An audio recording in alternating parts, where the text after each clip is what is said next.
నమస్తే, welcome to DY news. భక్తి శ్రద్ధలతో ఈద్గాలో బక్రీద్ పండుగ జరుపుకున్న ముస్లిం సహోదరులు. నేడు ముస్లింల పవిత్ర పండుగ బక్రీద్ కావడంతో పండుగ వాతావరణం నెలకొంది. తిరువూరు ముస్లింలు భక్తి శ్రద్ధలతో బక్రీద్ పర్వదినాన్ని జరుపుకున్నారు. ఈద్ ఉల్ అధా సందర్భంగా ఈద్గాలో ప్రత్యేక ప్రార్థనలు నిర్వహించారు. త్యాగానికి, మానవ సేవకు ప్రతీకగా బక్రీద్ని జరుపుకుంటారని ముస్లిం సోదరులకు మత పెద్ద రజ్వీ తెలిపారు. उन्हें शिफाए कामिल अता फरमा दी। अल्लाह, जो मुसलमान के बच्चे या बच्चियां बगैर शादीशुदा के घरों में बैठे हुए उनको गैब से रिश्ता तय फरमा दी।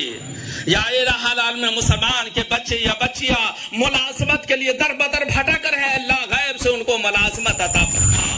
अल्लाह, जो मुसलमान रोजी के एतबार से परेशान उनको रिस्क में बरकत अता फरमा दी।